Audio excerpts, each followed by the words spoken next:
Good morning, everybody. Welcome back to another vlog. Today I have a guest with me. Would you like to introduce yourself? Okay, my name is Mark David. I'm a Zimbabwean. How long have you been in South Africa for? I've been 2.5 years now. 2.5 years. now. Okay. And why Uh, did you come to South Africa? we came to South Africa in search of greener pastures. Did you find greener pastures, in your opinion? If I didn't find greener pastures, I wouldn't be. I would Okay. have come back. Are you aware what today's vlog is all about? Yeah, I'm aware. You told me about going to. I asked you a question. I think it was Yeah. yesterday. Yes. And I said, how do you conduct your funerals after someone died? Yes. Is a neighbor that has died. Yes. So I just wanted to know, how do you conduct your funerals? Yeah. Yeah, I thought it would be a good exchange to see the difference in cultures. On the video where I didn't find any guinea fowl, where Karwils actually became the highlight of the video. There's that house on the corner where the machine gun guinea was, on two of them actually on the wall. Now that house, there used to be a young family staying in that house. The children are quite small. I would think the eldest son is about 7 or 8, and then there's a little younger brother about. No, I think the eldest must be a little bit older. Say the eldest is 10, and the younger one is about 6, because I know that both of them are in school already, but still lower grade. And late last year, we had an issue with that guy staying next to the house on the corner with his dogs, where that one dog used to bark right through. You remember that? The dog was just separation anxiety, was left at that house all by itself, and it upset everybody because it was just really right through the night it used to bark. And some of the animal welfare societies were brought in, and we were told that we must do sworn affidavits at the police station for the SPCA to take it to court. And when I went to that house to ask them if they would do that, he said that he can't. He's got cancer, lung cancer, and he was going for his chemotherapy on that day. And then, not long before Christmas, I think I was doing one of my walks for my those 2 nature videos that I did, which I think is one of my best, or 2 of my best. I loved doing them. I know nobody actually watched them, but to me, it was more about the music and then what I put to the music, which to me was very creative. But in any case, not many people watched that. But on one of those walks where I did go to video some stuff down the creek, I saw that they were moving boxes in and out. And so I thought that the guy must have passed away as much. And then when I did some guinea fowl watching, well, let me just take a few steps back. I used to talk to the uncle a lot when I was still running, because I used to run every day. And he was into boerboele. I don't know what a boerboel dog is called in English, but it's these huge dogs. Yeah, and lots of skin hanging. Very intimidating dogs because they're huge. He loved that breed. He had 2. The one died, and then he got another one as a pup. But that one got cancer, so the life expectancy of that one wasn't very long. And he lost that dog. But we used to have conversations in passing, like I actually have with most of my neighbors in the vicinity. And I was doing some guinea watching, and he came driving past, and he's one of a twin. His twin is a woman. So they came back and they stopped, and he asked me how I was doing because they haven't seen me for a while, and his sister was doing some videoing of the guinea fowl, and they had the two sons in the back of the car. So he said that the father has passed away, and she still said that he fought so hard. And so it seems to me what happened was that the mother moved out with the two sons, and I don't know quite the situation, but according to the twins, they have the privilege to stay in the house. The house on the corner, together. They're actually quite old, but they now stay together in the house. And it seems what happens if the mother works, then they still go and fetch the two little boys from school, and then they look after the two little boys till the mother can come and fetch them. I think that's how the situation works. And it was just before the schools broke for the Christmas holidays, because they fetched them from school. It was like the last day or the second last day from school. And then they stopped, and the two little boys was out of the car, and they were talking to me, and they were showing me stuff around there. And the guy still said, I'm so bad, I can't even remember their names. And the guy still said to me, what's going on with these two little boys? They can't get enough of you. They can't leave you alone. They never like that. And they were talking, and they were showing me the drawings that they made. Remember, you asked about that. You asked me about the drawing that was lying on my dressing table for so long. So the little one actually gifted me the drawing that he made, which was supposed to go on his mother's fridge, AJ. But he then gifted me his drawing. He said that I could have his drawing. And their drawings were all about nature. What did you ask me? What? That was a lizard. They're a little bit, but you thought it was a dinosaur or something. Yeah. So that was very sad because, say, very late last year, that young father passed away of lung cancer.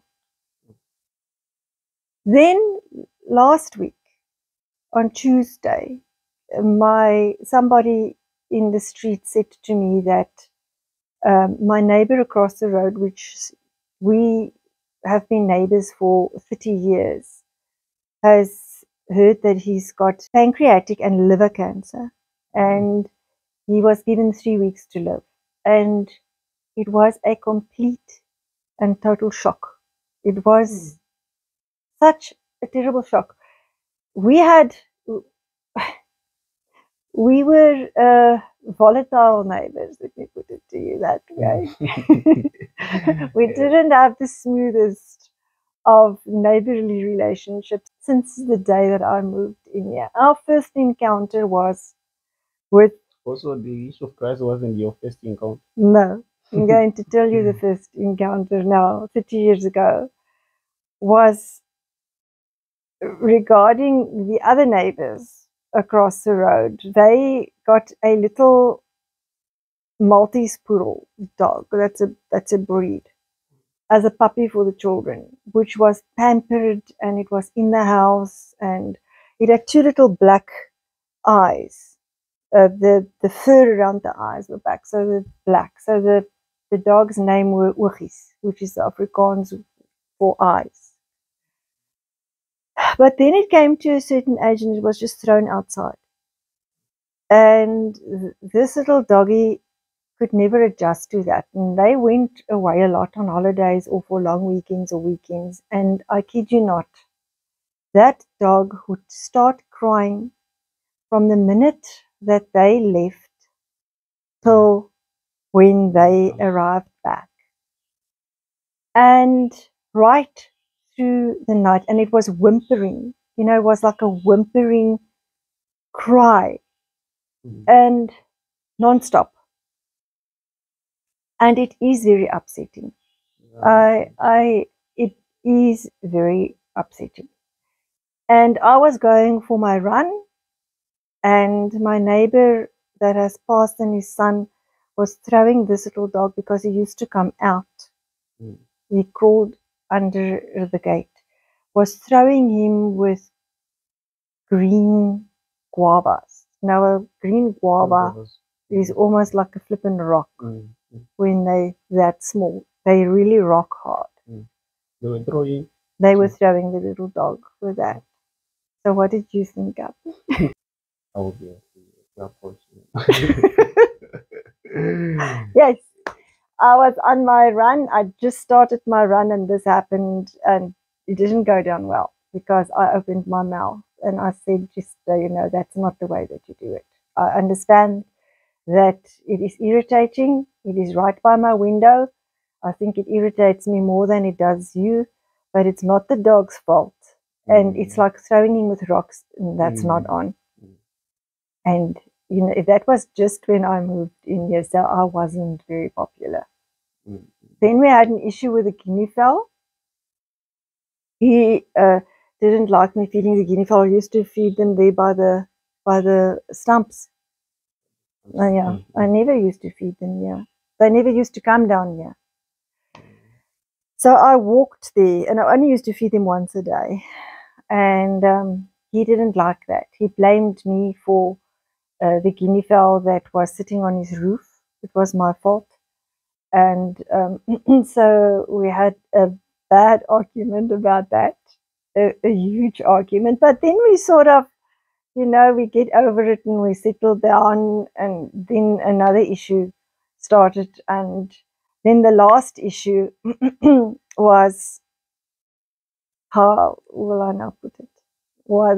How that came about. But in any case, out of spite, he then decided that he was going to not cut the lawn, a certain part of the lawn where I planted a tree. I planted a tree from my childhood home garden there, and I asked his permission before I did it, and I said I would keep the tree trimmed. So when we trim trees, you know that we trim the tree, because that was my agreement with him. It is on municipal property. He got upset because the guy that cuts my grass parked on his verge on the lawn. But I think that's also more a personal thing, because the guy that cuts my lawn is his son's ex-father-in-law. So then he planted those white poles in that he couldn't park there. And then when they had a verbal disagreement, I was very sick. Remember, he came to the gate, and you went and told him that I couldn't come because I was really sick at that point in time. He had a verbal agreement with that. With our grass guy. They had a fight before he came that day to the gate, when you came to call me and I couldn't go. And then his retaliation was, he's now not going to cut that part of the lawn. Knowing how I feel about my area and the fact that I cut that whole strip of lawn across the road where I feed the guinea fowl. So he knew actually that he was getting under my skin. And I wasn't allowing it to get under my skin. I haven't asked anybody to cut that lawn yet. I haven't gotten or sent you to go and pull the weeds out, because the weeds are standing like knee high at this point in time. And so it is not looking very good. And I see the weeds are blowing everywhere because it's starting to grow in the little bed of the neighbors there next to the gate. If you go and have a look. And but I did contain myself until we had a very strong wind that broke one of the branches of the trees that stands in his yard. And he then decided to throw this branch onto that patch of grass that he's not cutting. He was really trying and going out of his way to get a reaction from me. And then I went, when he didn't see it. Now that's very petty. Terrible for me to say this now on one of my own video blogs, but I went, I picked it up, I threw it back into his yard. And then he threw it back over the fence. He threw it back again? He threw it back over the fence. And then he was mowing the lawn. He was mowing his grass inside. And I then went and I picked it up and I threw it back into his yard in front of him. He's childish. Very childish, I know. But that's what happened, because I controlled myself for so long. But he was really trying his utter best to annoy me. And yeah, so it was this happened very recently. And Then the guineas, I don't know how it happened because we didn't speak to one another then. He ignored me. He said to me actually when we had the fall out at the gate, he wanted me to sack the guy that cuts my lawn because the guy parks on his birch. So he said to me, I'm the provider, the service provider, and he expects of me to get somebody else to cut my lawn, that this guy cannot come and cut my lawn again because they had the verbal disagreement. And I said to him, but you had your verbal disagreement. The guy is 64 years old. I can't tell him what to do and not what to do because he told him to get stuffed. It's municipal ground. You don't have a say over municipal ground. Plus, they also have their previous. Yeah. And so he said to me, then he will never greet me again. He won't speak to me again. He won't greet me again, which he did. He kept to it. And then we had that throwing of the branch situation. So you were just quiet. We were just, no, I wasn't. I told him off because I was very annoyed with it because but he knows that. He knows me. Staying here for 30 years, he knows me. You know, when we put the black bags out, we have what I call the black bag shoppers, where the black people come through and then they go through the rubbish bags. Very sad to see, but to see if they can get bottles because they exchange the liquor bottles and stuff for money. But then they often, 99% of the time, they don't close the black bags up again. And then when the rubbish removal truck comes by, everything falls out. And then it's part of the rubbish removal people's job to pick it up because we are charged with our rates and taxes to stay here for rubbish removal. It's part of our services that we pay for, but they never don't. They leave it. Then what do? I send you out to go and pick it up. And it's on his lawn. I don't have to do it. But it's my environment that I try to keep clean and tidy and neat. So I know they don't have a worker that come in. So to me, that's the least I could do. So I feel I do my part for my immediate surroundings in the vicinity that I stay. So he knows that doing what he's doing, and it seems like the president that they have now said is going to be honored by the people after his death, that they're not going to cut. That they're waiting for me to do it. I'm not going to do it. I actually thought today, if I mustn't ask our grass guy to cut it, but he won't because they had a disagreement. So he won't do it. I will have to ask somebody else's grass people to do it quickly and just offer him 300 rand to do it. You know, I'll have to do something like that because our guy won't do it because they had a verbal disagreement. So just before Christmas, the guinea fowl, I don't know how they got the little babies in. That was then the smallest breed. The New Year's brood came after that. But that was the smallest brood. She had the whole 20 of them in his yard, and they couldn't fly over the wall. And they were chirping. You know how they go the whole flipping time. It drives you nuts. And I just had my bath. I actually got out of my bath. I wanted to lie and relax in my bath. I actually got out of my bath, followed the sound, realized that they're all in his garden. And I just thought, he must now come out and shout at me or whatever, but I will have to help the guinea fowl. So I was there running around. I'm telling you, I was running around because they fast. And as I caught them, I would put them over the wall. But they were there under the one bush that they've got there by their front stoop or whatever. And he came out and he said to me, Sunette, can I help you? I said to him, you know what, Niels, I would really, really appreciate it. That was just before Christmas. That's a month. So say a month and a half, 6 weeks, 7 weeks ago. There was nothing wrong with him. He ran around trying to help me to catch them. We caught all of them. And as I left through the gate, he said to me, you know what, Sunit, I just want to apologize to you and say sorry. because that's not me, you know. And I said, you know, Niels, forget about it. It's fine. He still didn't go and cut he still didn't go and cut that patch of lawn after apologizing, but it was fine. And there was really nothing wrong with him. So to get the news on Monday, he was in hospital for 2-3 days. Tuesday, he was sent home. The doctor gave him 3 weeks to live. To get the news on Tuesday, and I actually went to see him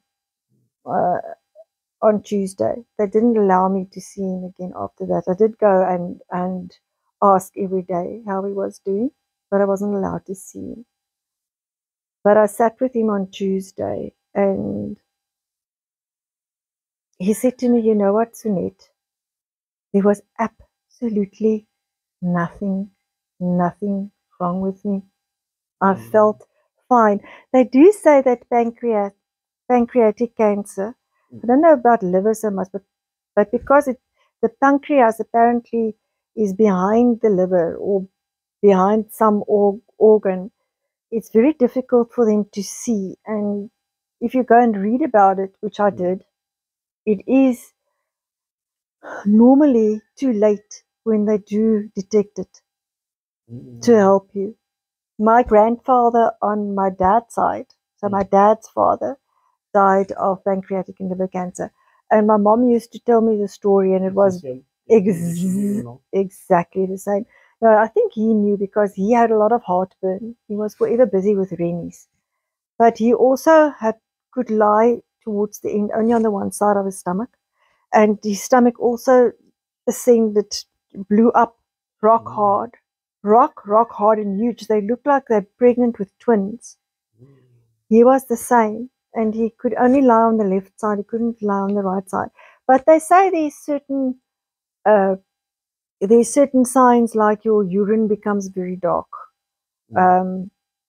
Acid reflux, you lose your appetite. He said he the last time he ate was the 24th of December. You're tired. So there are a few symptoms, but normally people overlook them. But in any case, he was given 3 weeks and he made 6 days. And I found it very upsetting. And I said to McDavid this whole week, he passed away. What's today? Tuesday. He passed away Sunday morning. Sunday morning early, around about 8 o'clock. My neighbour passed. After he heard the news on Monday, I saw him on Tuesday. It went very, very quickly. But when I worked in the garden, I said to McDavid, it feels very unfair, very upsetting, and very strange to think here we are carrying on with our daily routine, our daily lives. And I'm working in my garden, and 200 meters from me, somebody is struggling with the death process, leaving the planet for God. And I was extremely emotional on Sunday because I let some of the neighbors know, and he said that these neighbors said that they saw the ambulance, so I thought they already came to fetch the body.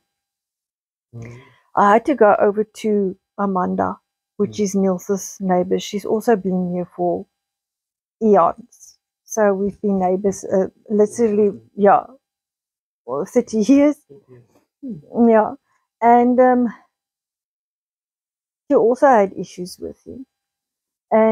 But I was so upset. I just needed to be with somebody and just to talk about somebody. I was very emotional. His son, the son that stays in the flat. Otherwise, I wouldn't have known. So I asked Amanda if I could have the morning coffee with her because I was very upset. And then I started to have breathing problems because I was so upset. So my chest started to close up. She offered me her asthma pump, so I said, no, I don't want to use somebody else's stuff. I'll just come over the road and fetch mine. and just have a puff or two, which I did. And then as I came out, the funeral parlor was here to fetch his body. So I actually saw them bringing his body out of the front door and put it in the back of the hearse. It's not really a hearse, I don't know what you would call that. And some of the people must have thought that I was a gawker or a over nosy neighbor, but I actually stood in honor and I watched. It's not like I've never seen a dead body before. I've been with my uncle, I've been with my father. That was my last respect. So I stood there and in honor until his body was taken away, because I know I'm not going to be welcome at the funeral, because I wasn't then really, I didn't feel like my inquiry daily on how it was going with my neighbor was appreciated. And then I spent some time with Amanda because she was also very upset about it, but I was very upset about it. I actually, the whole day just was mucked up for me. And yesterday I was extremely exhausted and tired because I think Sunday was too emotional for me. It was just terrible. So in our culture, what happens?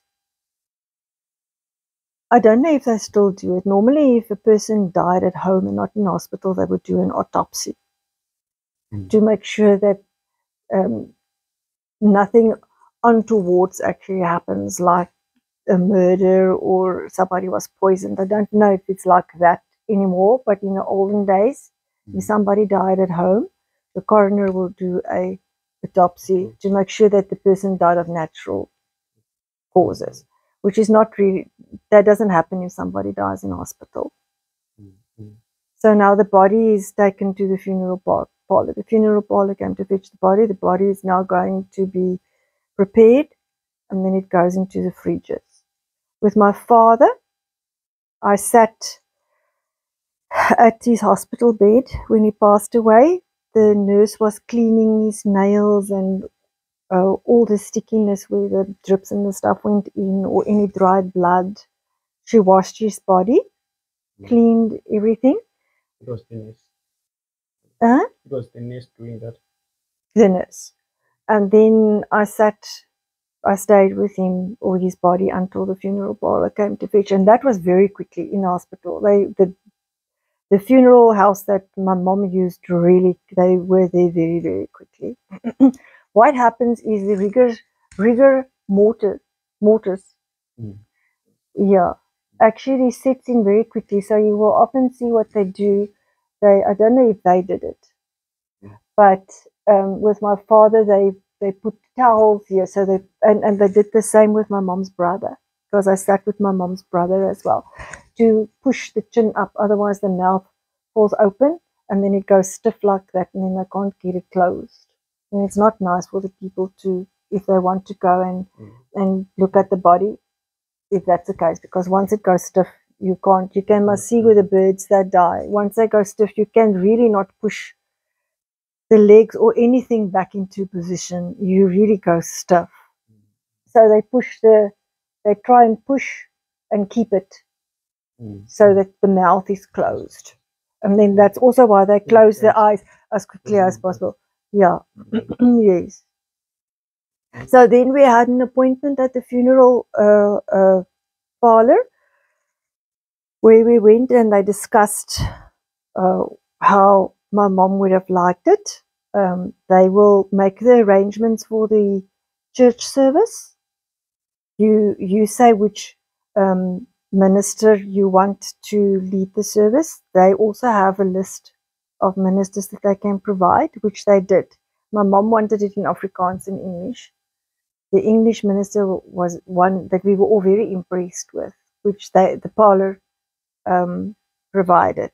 So then they will do all the pamphlets with normally you get a pamphlet with a photograph of the person, the date of birth to the date of departure.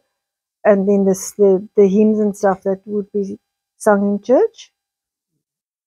And then they also then will take, we didn't do it, we did it the other way around. We first put my father down into the earth. So we first went to the cemetery, and then we had the church service afterwards. Normally it's done the other way around. You first have the church service, and then all the people that want to go to the cemetery will go in procession, and then they drive off behind the hearse with the lights on. And in the olden days, we had actually the traffic department would actually assist. They would stop at all the lights, the traffic lights, even if the light was red. They would stop the traffic, and the funeral procession was allowed to go through unhindered to the, which was actually very respectful, very solemn and very respectful.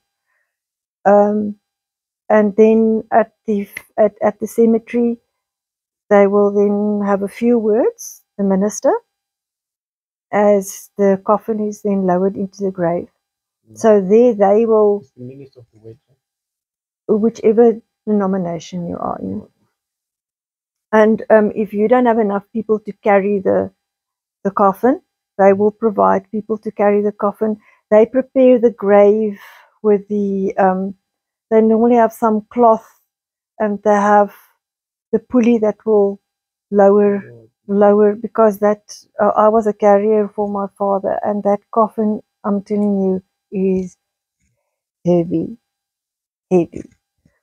So they actually organize, obviously you pay a good fee, but they organize, which is very nice, because during that mourning period, that period of stress, they take all that burden off you. And the funeral, I don't know which funeral home my mom used, but they were on the ball. They really were excellent. I should actually give them a shout out, but I can't remember what the name was.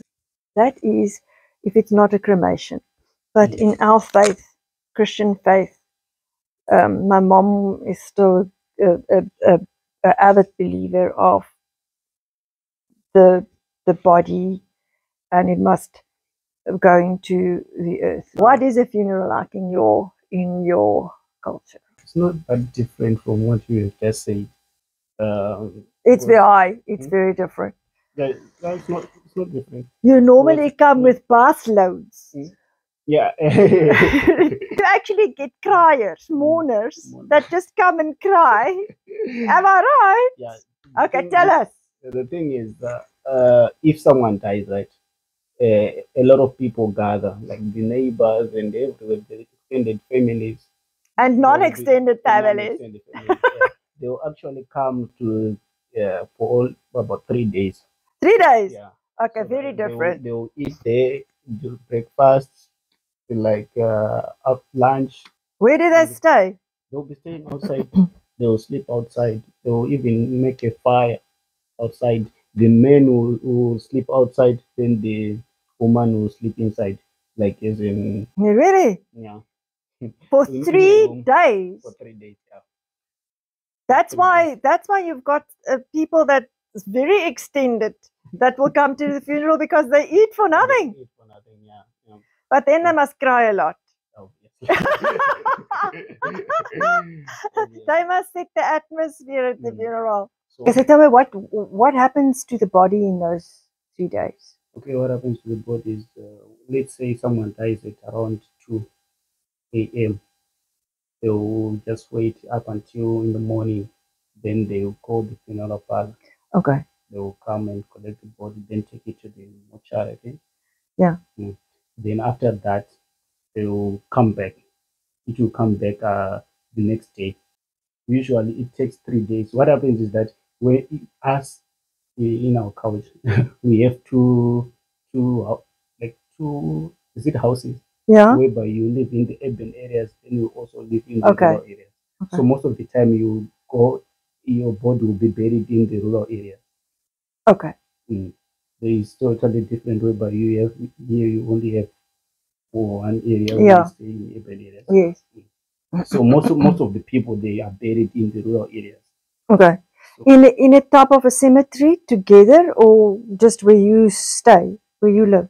in a cemetery or where you live. Okay. Mm. So it comes back, then it sleeps at your place where Okay. you stay in the urban areas. Then that time it also goes to the rural areas. Okay. In rural areas, that's where it's going to spend the whole night. Okay. Then they do body viewing on the third day. On Body the viewing. third day. Mm. No, doesn't it smell? Start to smell? But I know it doesn't smell because it has been in the mortuary. Okay, so they embalm it, sort of. Yeah, sort of. Yeah. Okay. Then they will go and bury it On the third day. on the third day. Yeah. Okay. And now with the mourners, normally at black funerals that we see, there's a lot of crying, a lot of fainting. Mm, mm.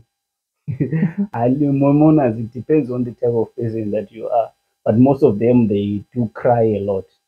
They will Which scream, especially the they ladies. scream, Mm. yes. The Which is actually not really very close family. not very close to me. They If you are actually, really, really hurt, you won't be able to find that strength of screaming and crying a lot. that's part of your It will be culture, very also. different to ours. Mm.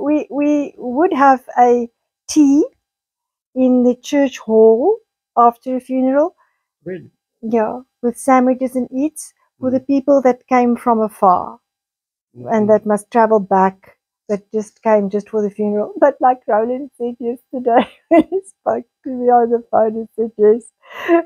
And when the people get back into the car, then they will say, shoo, but those sandwiches were so dry.